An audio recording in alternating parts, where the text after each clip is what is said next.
النساء آیات 36 تا 40۔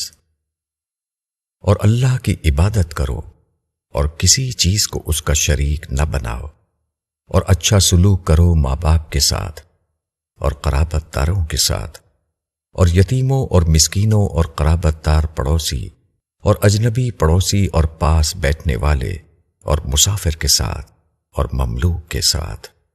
بے شک اللہ پسند نہیں کرتا اترانے والے، بڑائی کرنے والے کو، جو کہ بخل کرتے ہیں اور دوسروں کو بھی بخل سکھاتے ہیں، اور جو کچھ انہیں اللہ نے اپنے فضل سے دے رکھا ہے اس کو چھپاتے ہیں۔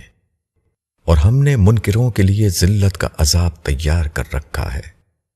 اور جو لوگ اپنا مال لوگوں کو دکھانے کے لیے خرچ کرتے ہیں اور اللہ پر اور آخرت کے دن پر ایمان نہیں رکھتے، اور جس کا ساتھی شیطان بن جائے تو وہ بہت برا ساتھی ہے۔ ان کا کیا نقصان تھا اگر وہ اللہ اور آخرت کے دن پر ایمان لاتے اور اللہ نے جو کچھ انہیں دے رکھا ہے اس میں سے خرچ کرتے، اور اللہ ان سے اچھی طرح باخبر ہے۔ بے شک اللہ ذرا بھی کسی کی حق تلفی نہیں کرے گا۔ اگر نیکی ہو تو وہ اس کو دگنا بڑھا دیتا ہے اور اپنے پاس سے بہت بڑا ثواب دیتا ہے۔ تشریح: انسان کے پاس جو کچھ ہے سب اللہ کا دیا ہوا ہے۔ اس کا تقاضا ہے کہ انسان اپنے آپ کو اللہ کے حوالے کر دے، وہ اس کا عبادت گزار بن جائے۔ جب آدمی اس طرح اللہ والا بنتا ہے تو اس کے اندر فطری طور پر تواضع کا مزاج پیدا ہو جاتا ہے۔ اس کا یہ مزاج ان انسانوں سے تعلق میں ظاہر ہوتا ہے جن کے درمیان وہ زندگی گزار رہا ہو۔ اس کا یہ مزاج ماں باپ کے معاملے میں حسن سلوک کی صورت اختیار کر لیتا ہے۔ ہر شخص جس سے اس کا واسطہ پڑتا ہے وہ اس کو ایسا انسان پاتا ہے جیسے وہ اللہ کو اپنے اوپر کھڑا ہوا دیکھ رہا ہو۔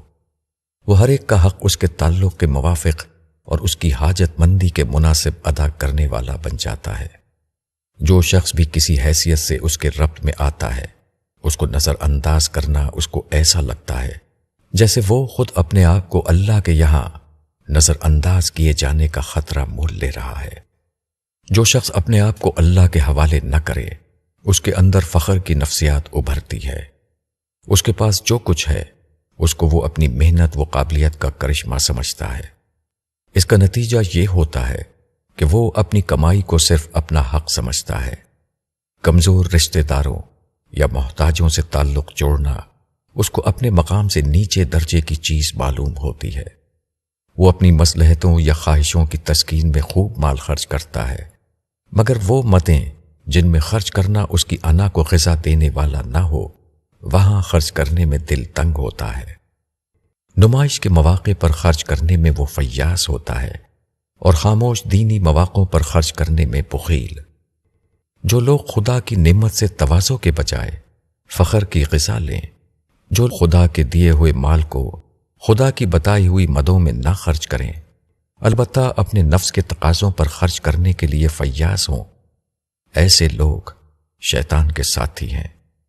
شیطان نے ان کو کچھ سامنے کا نفع دکھایا تو وہ اس کی طرف دوڑ پڑے، اور خدا جس ابدی نفع کا وعدہ کر رہا تھا اس سے ان کو دلچسپی نہ ہو سکی۔ ان کے لیے خدا کے یہاں سخت عذاب کے سوا اور کچھ نہیں۔